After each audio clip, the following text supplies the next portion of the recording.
Please welcome to the stage Mike Sommers, President and Chief Executive Officer of the American Petroleum Institute.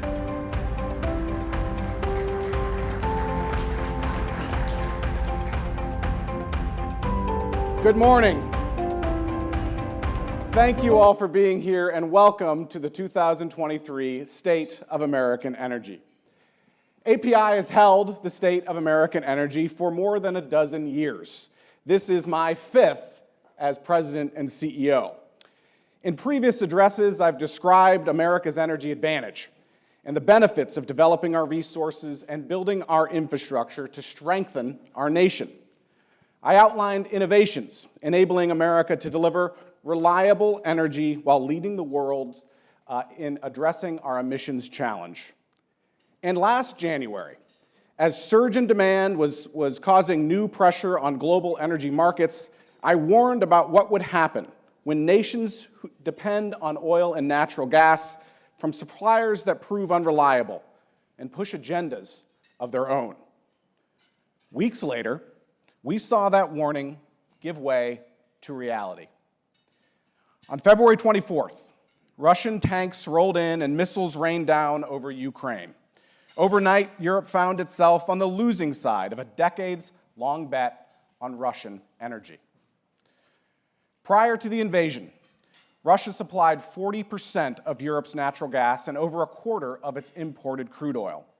By summer, Russian natural gas exports to Europe had plummeted 75%, and Europeans faced soaring energy bills, and they were hoarding firewood and lining up at the gas tank.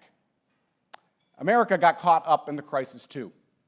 Russia's invasion of Ukraine added volatility to a global market that was already stressed by the effects of a COVID-driven supply and demand imbalance. Russia was a major supplier of diesel around the world, creating global bottlenecks and price spikes that left few nations immune. As in many times before, the world looked to America for energy supplies and for help. And that's what makes this year's State of American Energy different. Every day, this country and this industry and our workforce are demonstrating that the solution is here in America, and the world is watching. Many of us can remember a time when America wouldn't have been able to step up. We think back to our own energy crisis in the 1970s, when gasoline lines stretched blocks long and our pumps ran dry. We remember more recently when some experts proclaimed that we were in the twilight of the oil and gas industry, even as energy demand outpaced supply. But American innovation changed the arc of history. The story of the shale revolution, which opened vast new supplies of oil and natural gas right here in the United States, American energy stepped up to meet that demand with the support of presidents from both political parties. The result was greater security for the American people and our allies. But we've learned from Europe and seen over the past year how our strong energy position is not inevitable. It's not self-sustaining. It must be cultivated, reinforced, and prioritized by policymakers and our industry. In the past year, the percentage of producing leases on federal lands hit a 2-decade high, while our industry created tens of thousands of new jobs and increased the number of oil rigs to the highest count in years. We're meeting domestic needs while also sending record levels of natural gas to Europe.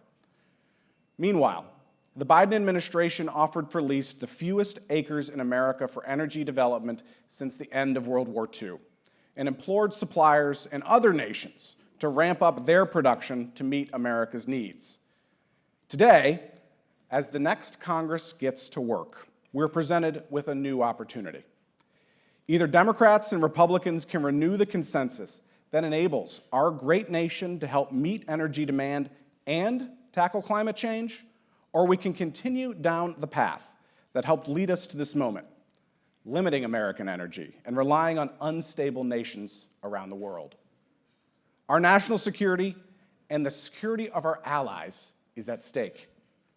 We at API have a plan that will put us on a path that is more secure, one that involves bipartisan problem solving in Washington and continued American innovation.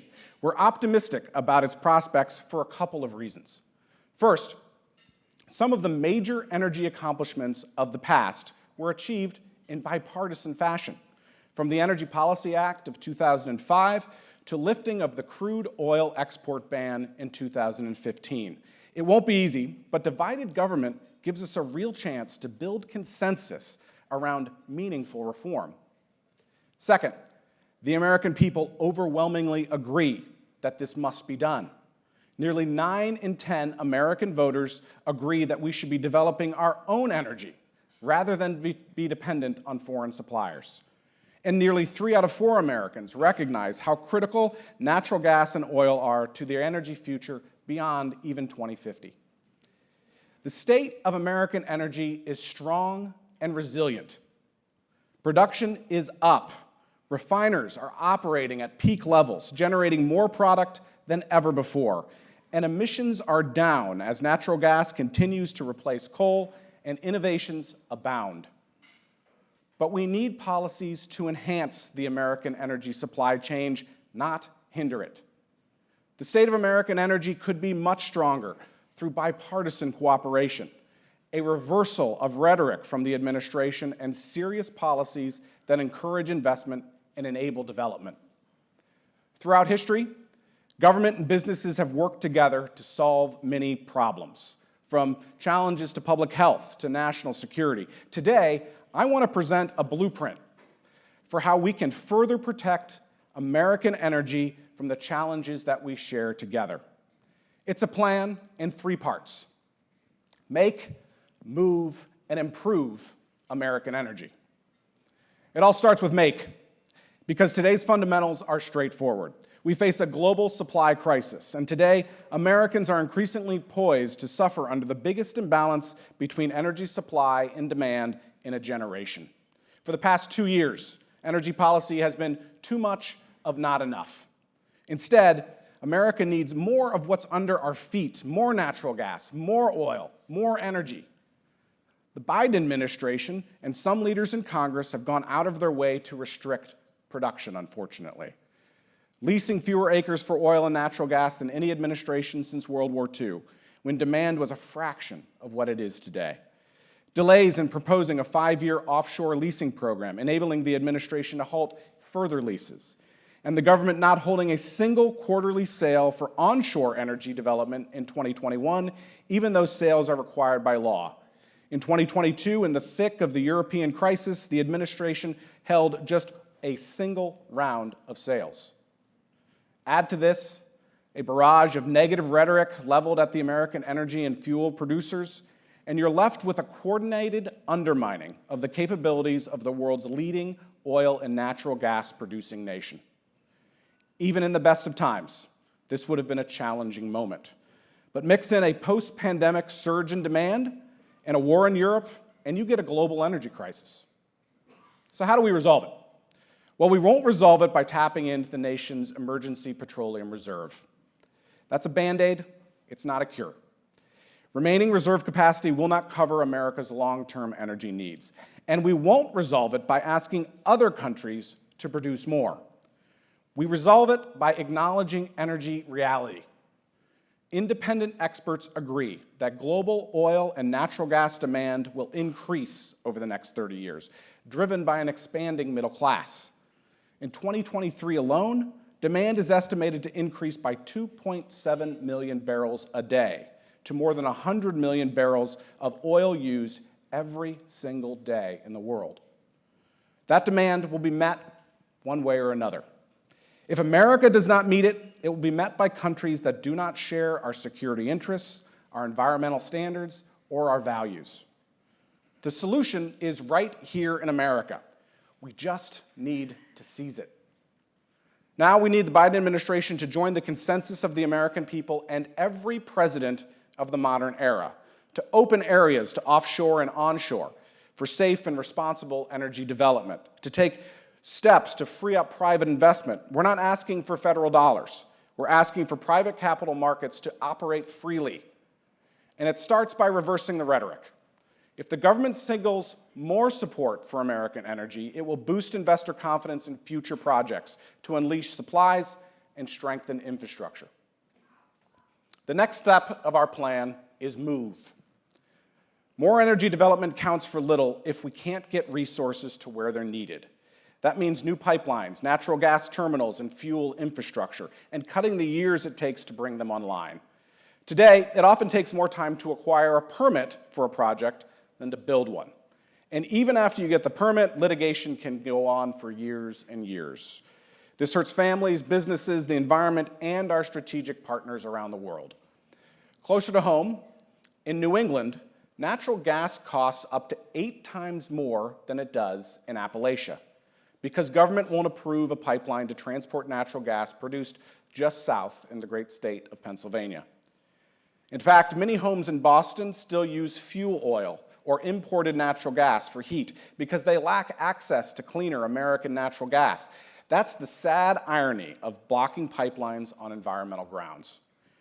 Also suffering from our inefficient permitting process are our allies, and by extension, our own national security. Our European allies chose not to develop their own resources and had few options other than to rely on their hostile neighbor to the east.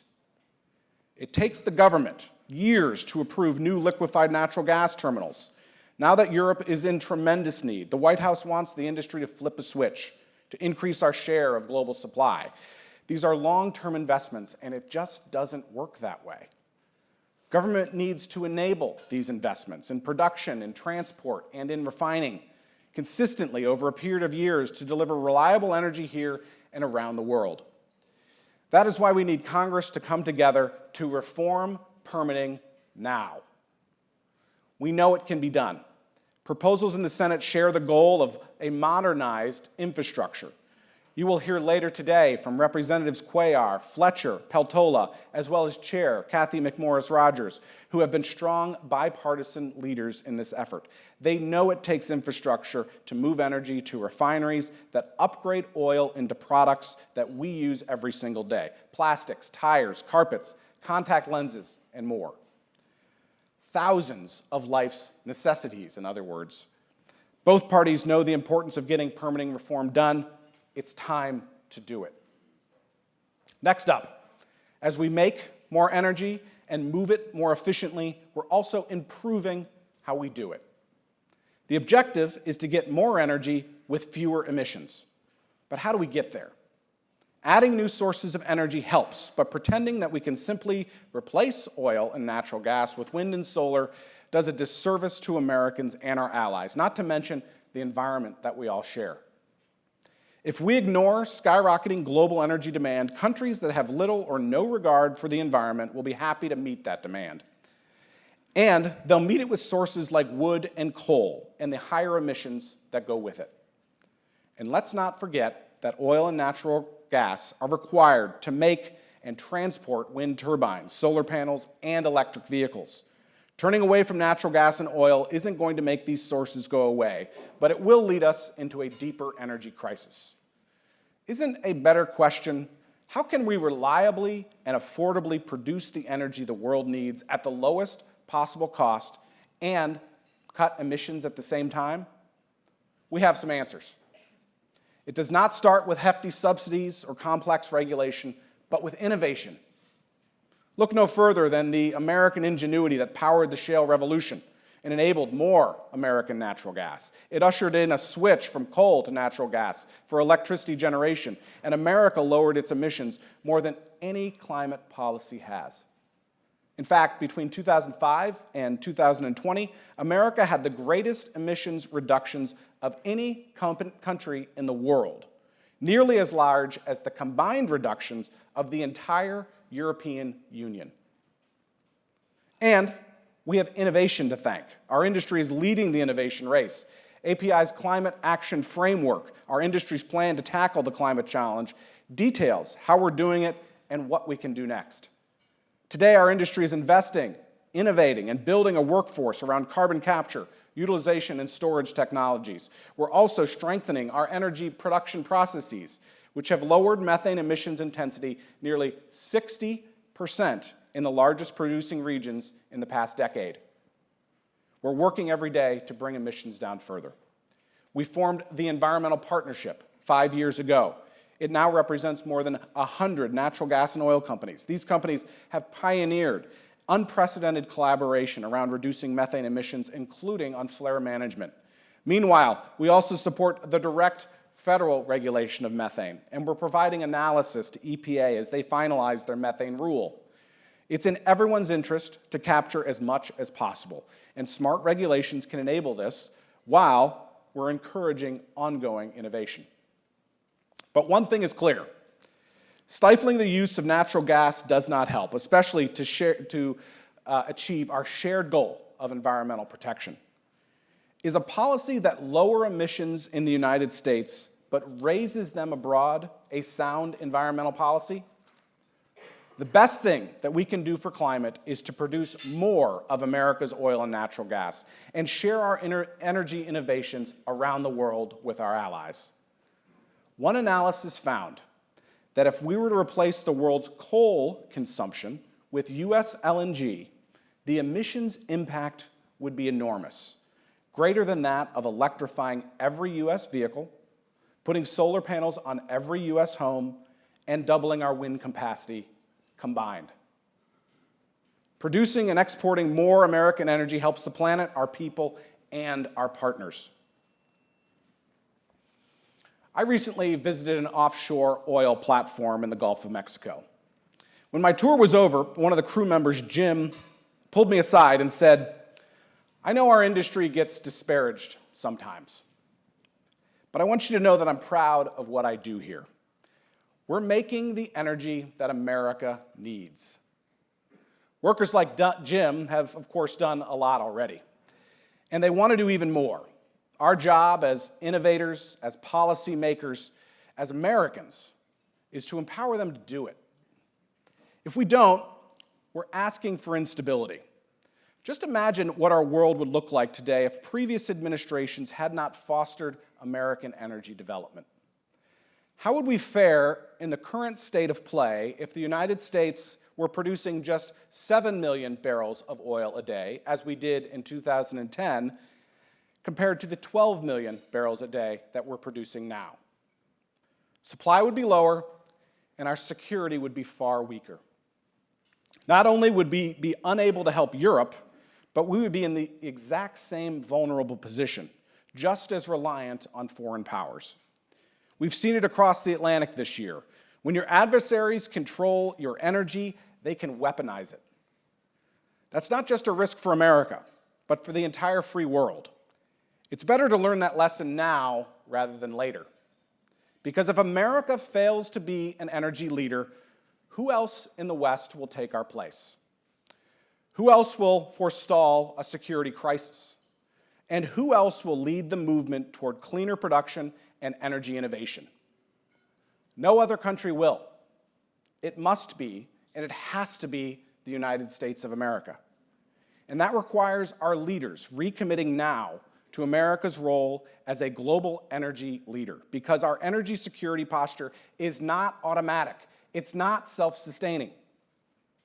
When you pick up any number of products made or moved with oil and natural gas, or lift the gas pump, or turn the knob on your thermostat, that's the final step of thousands of people, the culmination of years of investment, development, and policy making. We can't tell America's oil and gas workforce today that their work needs to end, and then months later, tell them to quickly come back. We must get to work now. And the solution is right here before us. Some of you know that I spent much of my career on Capitol Hill. One thing I learned over the years is that the things that last, the things that endure, they happen when Democrats and Republicans and independents work together. So much of the rest, subject to change. That's why I'm confident that now is the time for lasting, meaningful change that puts America on a secure energy path. Last year, Europe learned the hard way that energy security is national security. It's time to implement that lasting lesson here in America with business and government working together. We know the solution is here. Government policy must reflect our resource abundance, our ability to build, and our willingness to get better every step of the way. API and our industry are here for it. We're ready to do the work, ready to put in the time. This year, with this administration, with this new Congress, to craft and enact bipartisan solutions to make, move, and improve American energy.